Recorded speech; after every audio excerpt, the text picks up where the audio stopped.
How to add vinyl record sticker to Instagram story. Hello guys and welcome back to the channel. In today's video I'm going to show you how you can add the trendy vinyl record sticker to your Instagram story using your iPhone and Android device. In this tutorial I'm using an iOS device. However, if you're having Android, you can follow similar steps because the steps are the same on both of the devices. So first of all, you're gonna make sure that your application is updated, and once you open Instagram, you're gonna click on add new story.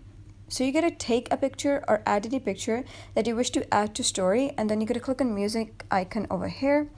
And once you do so, you gotta select a song. So I'm gonna select this song over here. So once you do select the song, you'll be able to see a couple of options how you can post that song. So you can scroll all the way right, and here is the vinyl record. So you can simply click on done.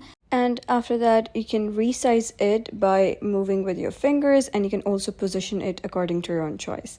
And after doing so, you can simply click on your story, and that's it. That was how you can add the vinyl record sticker on your Instagram story.